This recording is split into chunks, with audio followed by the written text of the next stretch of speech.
वीरांगना उदा देवी पासी की कहानी 1857 के प्रथम स्वतंत्रता संग्राम की एक ऐसी गाथा है जो साहस, बलिदान और बदले की ज्वाला से भरी है। लखनऊ के एक छोटे से गांव में पासी जाति के परिवार में जन्मी उदा देवी ने उस दौर में साहस दिखाया जो इतिहास के पन्नों में सुनहरे अक्षरों से लिखा जाना चाहिए।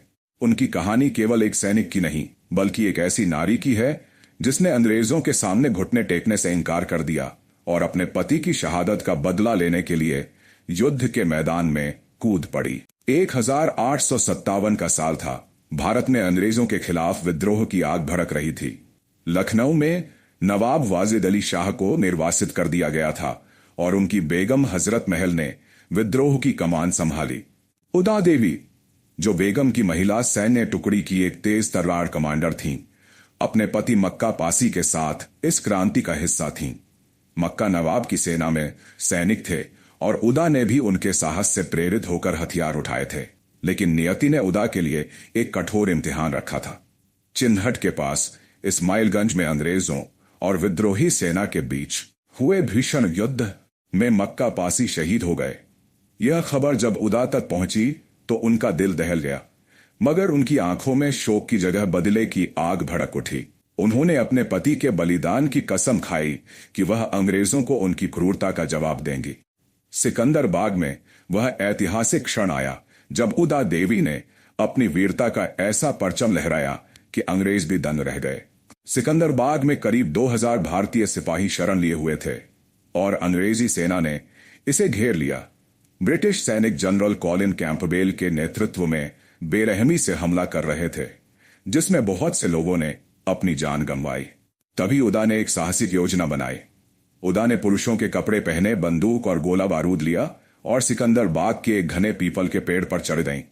पत्तियों के बीच छिपकर उन्होंने अंग्रेज सैनिकों पर निशाना साधना शुरू किया। एक एक गोली के साथ वह अंग्रेजों को मौत के घाट उतार रही थीं। उनकी निशानेबाजी इतनी सटीक थी कि अंग्रेज समझ ही नहीं पाए कि यह हमला कहां से हो रहा है। कहा जाता है कि उदा ने अकेले 32 से 36 अंग्रेज सैनिकों को मार गिराया। उनकी हर गोली ब्रिटिश साम्राज्य के खिलाफ एक विद्रोही चीख थी। लेकिन गोला बारूद खत्म होने के बाद उदा की स्थिति कमजोर पड़ गई। अंग्रेजों ने पेड़ पर छिपी इस साहसी योद्धा को देख लिया। जैसे ही वह पेड़ से उतर रही थी, एक गोली ने उन्हें घायल कर दिया। ब्रिटिश सैनिकों ने उन पर ताबड़तोड़ गोलियां चलाई और उदा देवी वीरगति को प्राप्त हुई। जब अंग्रेजों ने उनके शरीर की तलाशी ली तो वे हैरान रह गए। यह कोई पुरुष सैनिक नहीं, बल्कि एक महिला थी जिसने उनकी सेना को हिलाकर रख दिया था। उदा देवी की शहादत ने न केवल उनके समुदाय बल्कि हर भारतीय के दिल में देशभक्ति की आग जलाई। उनकी वीरता की कहानी लंदन टाइम्स तक पहुंची और यहां तक कि कार्ल मार्क्स ने भी उनकी बहादुरी का जिक्र किया। लखनऊ के सिकंदर बाग चौराहे पर उनकी प्रतिमा आज भी उनके साहस की गवाही देती है। हर साल सिकंदर बाग में पासी समुदाय और अन्य लोग उनकी शहादत को याद करते हैं। उदा देवी पासी की कहानी सिर्फ एक युद्ध की कहानी नहीं है। यह एक ऐसी वीरांगना की गाथा है जिसने सामाजिक बेड़ियों को तोड़कर जाति और लिंग के भेदभाव को चुनौती दी और अपने देश के लिए सर्वस्व न्यौछावर कर दिया। उनकी यह रोमांचक कहानी हर भारतीय को गर्व से सिर ऊंचा करने का मौका देती है।